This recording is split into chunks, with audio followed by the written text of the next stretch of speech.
વાત કરું સરપાસની,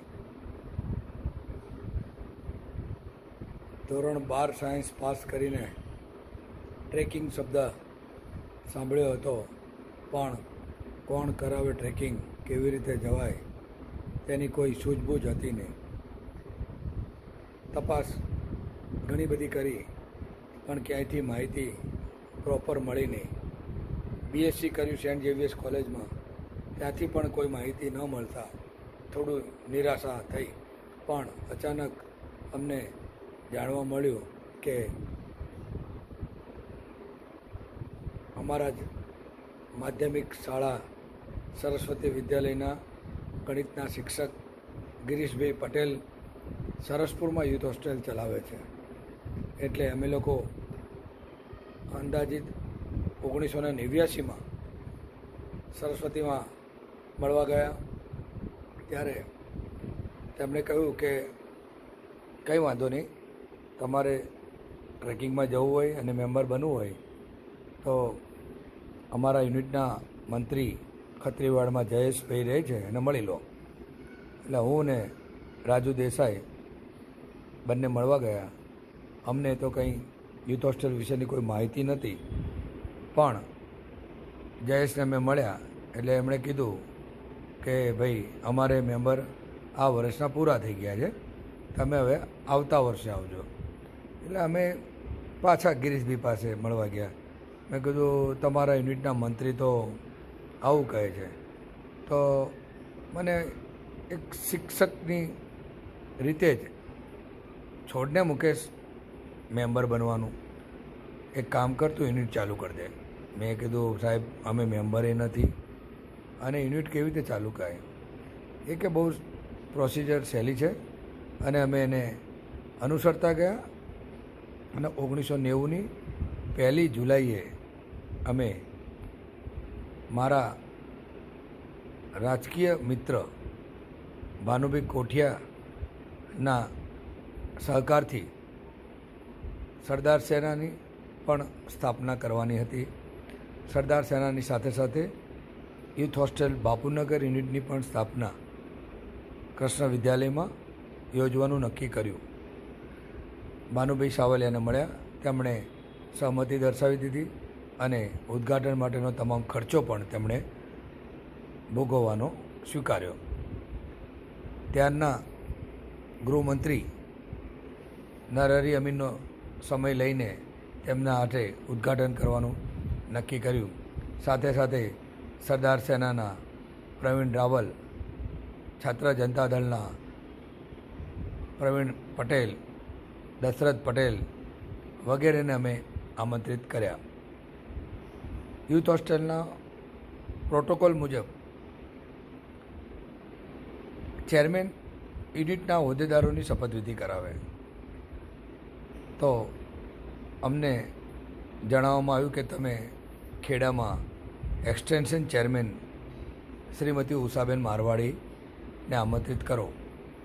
તેઓ 1 જુલાઈ 1990ના અમારા જીવનનો અદ્ભુત દિવસ, આજે જે કંઈ મારી પ્રવૃત્તિ થઈ રહી છે અથવા હું કરી રહ્યો છું તો તેની પાછળ ખૂબ મોટા પરિબળો કામ કરી રહ્યા છે.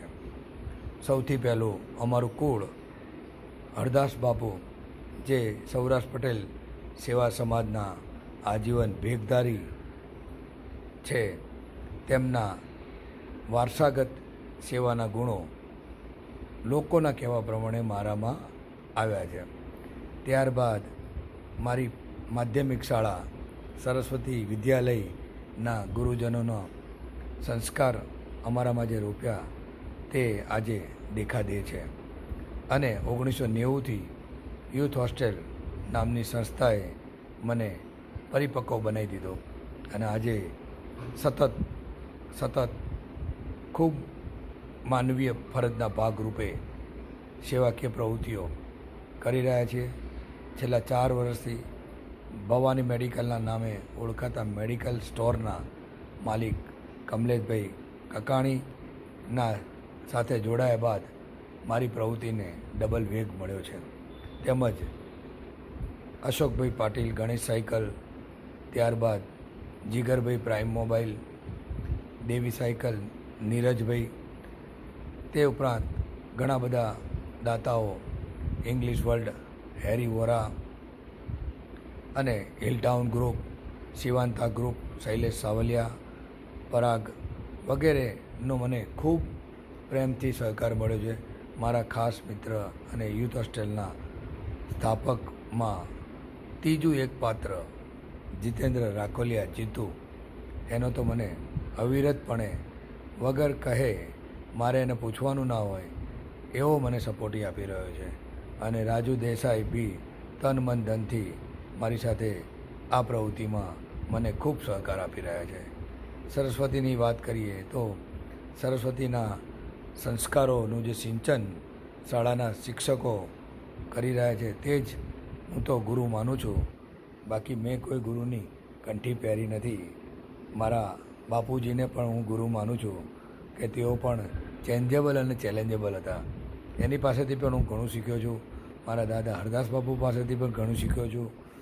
તદુપરાંત મારા 3 ભાઈઓ મોટા હરેશભાઈ, સાગરભાઈ અને રોહિતભાઈ પાસેથી પણ ઘણું શીખવા મળ્યું છે. ત્યારબાદ મારા પત્ની હશુબેન, મારી દીકરી સારથી જે MG સાયન્સમાં BSc કરીને સ્કૂલ ઓફ સાયન્સમાં MScમાં ગોલ્ડ મેડલ રહી ચૂકી છે, તે દીકરી પણ મને ખૂબ પ્રોત્સાહન આપે છે મારી આ સેવાકીય પ્રવૃત્તિમાં. અને નાનકો વિધાન અત્યારે તો કોલેજમાં આવી ગયો, પણ મારી જોડે ને જોડે 5 કે 6 ધોરણમાં તો ત્યારથી મારી જોડે તમામ ટ્રેકિંગ પ્રોગ્રામમાં આવે. હું 40થી 50 વિદ્યાર્થીઓને લઈને મા બાપના વિશ્વાસથી હું ટ્રેકિંગમાં લઈ જાઉં. માઉન્ટ આબુ, મનાલી, ડેલહાઉસી, નૈનીતાલ વગેરે સ્થળે મેં ટ્રેકિંગ કરાયા છે અને કરતો પણ આવ્યો છું. જય હિન્દ. મુકેશ પડસાળા. આગળની વાત બીજા અનુસંધાને આપણે કરીશું. આજે આ વાતને હું વિરામ આપું છું.